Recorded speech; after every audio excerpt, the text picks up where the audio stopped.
Hello guys, मैं भूपेंद्र सिंह हुआ। आज आपके सामने एक नई वीडियो लेकर के आया हूँ जिसका नाम है गुण संधि। गुण संधि से पहले हमने यड़ संधि कराई थी और संधि के बारे में बताया था। तो यड़ संधि कराई थी और संधि के बारे में जब बताया था तो वहां पर गुण संधि भी बताई थी। तो अब वो गुण संधि के बारे में हम बताते हैं। गुण संधि को आधगुण नामक सूत्र से जाना जाता है।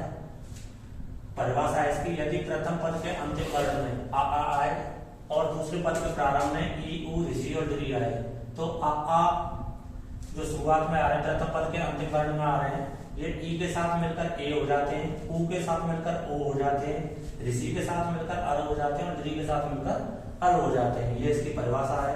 तो यहाँ पर आप देखिए इनके उदाहरण, कुछ उदाहरण बताएंगे हम।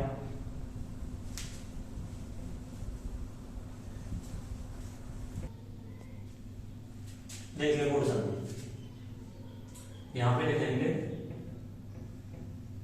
आद और यहां पे लिखेंगे गुण। आद का मतलब है आ। इस आ के बाद प्लस क्या आए, ई आए, उ आए, ऋषि आए और लृ आए। तो ये जो आ है इस ई के साथ मिलकर, उ के साथ मिलकर, ऋषि के साथ मिलकर, लृ के साथ मिलकर कुछ वर्ड बनाते हैं। क्या बनाते हैं? यहाँ पे बनेगा ए, यहाँ पे ओ, यहाँ पे अर और यहाँ पे अल। अब देखो उदाहरण।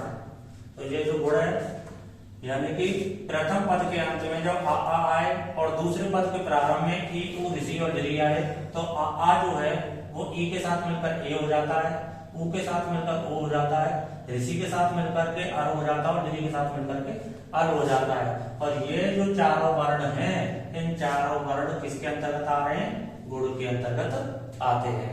अब देखिए उदाहरण यहाँ पे, जैसे मैंने ये कह दिया महेंद्र, महेंद्र, यहाँ पे कह दिया महेश, यहाँ पे कह दिया राजेंद्र, यहाँ पे कह दिया गजेंद्र। देखिए महेंद्र में क्या होगा? महा प्लस इंद्र। अब यह बना कैसे, इसको देखिए। हमने क्या बताया था? गुण में ए आएगा, ओ आएगा, अर और अल। जब हम किसी एक वर्ण में एक वर्ण की संधि विच्छेद करेंगे, एक शब्द की जब हम संधि विच्छेद करेंगे तो उन संधि विच्छेदों में प्रथम पद के अंतिम वर्ण में या तो छोटा आ आना चाहिए या फिर बड़ा दीर्घ आ आना चाहिए, और उसके बाद दूसरे पद के प्रारंभ में ई उ ऋषि और दृ में से कोई एक आना चाहिए। तो यहाँ पे देखो सबसे पहले हमने एक शब्द लिखा है महेंद्र। अब इस महेंद्र में ए, ओ, अर और अल इनमें से कोई एक वर्ण आएगा और यहाँ पे आ रहा है ए आ रहा है। अब ये ए बना किससे है? आ आना चाहिए पहले और उसके बाद क्या आना चाहिए? ई। तो यहाँ पे जिसके ऊपर ए लगा हुआ है उसी वर्ण से पहले वाले अक्षरों को मिला करके एक शब्द बना दो। तो यहाँ पे देखो महे पे, अगर मैं यहाँ पे लिख दूं मह कोई शब्द नहीं होता है, इसलिए क्या आएगा? महाशब्द आएगा। बड़ा आ गया, दीर्घ आ गया, महा प्लस। अब दूसरे पद के प्रारंभ में क्या आना चाहिए? एक किससे मिलकर बनता है? आ के क्या बनेगा? ई जब मिल जाएगी, आ से जब ई मिल जाएगी तो क्या बनेगा? ए बनेगा। तो यहाँ पर हम आ तो आए गया है। अब यहाँ पे हमने क्या जोड़ना है? ई जोड़ना है। जब आ और ई जुड़ जाएंगे तो क्या बन जाएगा? ए बन जाएगा। और यहाँ पे ए है ही है। तो इस तरह से इसका संधि विच्छेद होगा महा प्लस इंद्र। इसी तरह से महेश का बनेगा महा प्लस ईश। अब यहाँ पे देखिए, यहाँ पे मैंने ई लिखा है, उ लिखा है, ऋषि लिखा है। ये लघु अक्षर है लेकिन इनके अलावा दीर्घ स्वर भी आ सकते हैं। इसलिए ये मत सोचना कि सर ने तो हमें छोटी ई बताया था या लघु ई बताया था, दीर्घ ई कहां से आ गई। तो ए की जगह पे दीर्घ भी आ सकती है, उ की जगह पे दीर्घ उ भी आ सकता है, ऋषि की जगह पे दीर्घ ऋषि भी आ सकता है। राजेंद्र में इसी तरह से बन जाएगा राज प्लस इंद्र। इसी तरह से गजेंद्र बन जाएगा गज प्लस इंद्र।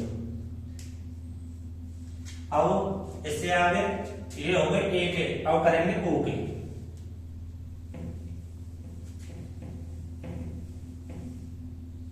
देखिए ओ के, जैसे मैंने क्या लिख दिया, महोदय, सूर्योदय, सूर्योदय, सर्वोदय, सर्वोदय। अब देखिए यहाँ पे महोदय क्या बनेगा, उसी तरह से प्रथम पद के अंत में आ या आ में से कोई एक आना चाहिए। यहाँ पे आ गया दीर्घ, और फिर यहाँ पे ओ। अब ये ओ किससे मिलकर बना है, आ के बाद ऊ जुड़ जाए, ऊ जुड़ जाए तो क्या बन जाएगा, ओ जुड़ जाए, ओ बन जाएगा। तो इस ओ की जगह पर इस ओ को हटाने के लिए पहले क्या करना पड़ेगा, हमें आ करना पड़ेगा प्लस ऊ करना पड़ेगा, तभी ये ओ बनेगा। तो यहाँ पे आ तो हो गया, यहाँ पे दीर्घ आ तो हो गया, अब यहाँ पे क्या करना है, ऊ करना है, तो रूप हो जाएगा उदय। और इस आ का जब ऊ से, ये आ ऊ से जब मिलेगा तो रूप बनेगा ओ, और ये ओ यहाँ पे है ये। इस तरह से महा प्लस उदय हो गया। अब इसी तरह से जो अन्य शब्द हैं, सूर्योदय, तो यहाँ पे रूप बनेगा सूर्य प्लस उदय। इसी तरह से सर्वोदय का रूप बनेगा सर्व प्लस उदय। ऊ का हो गया। अब देखो ऋषि का, यहाँ पे आ रहा है महर्षि, सप्तऋषि, सप्तर्षि, महर्षि, बसंत ऋतु, बसंत ऋतु। देखिए महर्षि का क्या बनेगा, महा प्लस ऋषि। सेम वही है यहाँ पे। आप देखिए, अब आप लोग ये सोच रहे होंगे कि सर ने ये बताया है ए आएगा ओ आएगा, यहाँ पे तो ए दिखाई दे रहा था, ओ दिखाई दे रहा था, अब यहाँ पे आ रहा है अर। तो ऐसे वर्ण, ऐसे शब्दों में अर का उच्चारण होता है। कैसे होता है, देखो अब यहाँ पे हमें अर दिखाई नहीं दे रहा है, लेकिन इस अर का उच्चारण हो रहा है। मेहर हर आर, यहाँ पे सप्तऋषि, सप्तर आर, बसंत ऋतु में बसंतर आर। तो इस अर का उच्चारण होगा यहाँ पे, तो इस अर का जब उच्चारण होगा तो उसमें भी गुण संधि होगी। तो सप्तऋषि में क्या हो जाएगा, सप्त प्लस ऋषि। सेम जैसे पहले बताया था, सेम ऐसे ही है। बसंत ऋतु में बसंत प्लस ऋतु। अब यहाँ पे देखिए, यहाँ पे तो दीर्घ आ रहा है, यहाँ पे लघु हुआ, यहाँ पे लघु हुआ। अब यहाँ पे देखिए अर के जगह पर यहाँ पे हार ये आ रहा है, तार ये आ रहा है, तार ये आ रहा है, इनका उच्चारण हो रहा है यहाँ पे। तो अर के लिए क्या करना पड़ेगा, आ में से कोई एक लेना पड़ेगा और ऋषि लेना पड़ेगा। तो यहाँ पर हम अर की जगह पर, इस अर की जगह पर यहाँ पे दीर्घ आ तो हो गया, अब यहाँ पे क्या ले देंगे, ऋषि ले देंगे। जब इस आ को इस ऋषि में जोड़ेंगे तो उच्चारण आएगा आर। इसी तरह से यहाँ पे इस आ को इस ऋषि में जोड़ेंगे तो रूप बनेगा आर, और यही रूप यहाँ पे दिखाई दे रहे हैं। इस तरह से अब रह गया है अल का। देखिए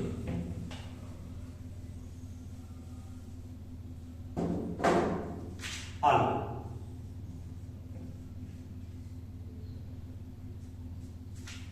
ममलकार, तवलकार। देखिए ममलकार और तवलकार। अब यहाँ पे रूप क्या है, इसी तरह से जैसे यहाँ पे अर का उच्चारण हो रहा था, ऐसे ही यहाँ पर भी अल का उच्चारण होगा। तो यहाँ पे देखो माल, आल, बाल, आल, इसका उच्चारण हो रहा है कि नहीं हो रहा है। तो यहाँ पे क्या हो जाएगा, मम प्लस, अब इस ला की जगह पे अल बनाने के लिए आ और आ को, आ और आ में से के साथ लिंग जोड़ देंगे तो रूप बन जाएगा लकार। और रूप बन गया मम प्लस लकार। ऐसे ही ताऊ प्लस लकार, यहां पे आ है, यहां पे लिरी है, रूप बन गया आलो। ऐसे यहां पे आ है, यहां पे लिरी है, दोनों को जोड़ देंगे तो रूप बन गया आलो। इस तरह से आज आपकी ये गुण संधि हो गई।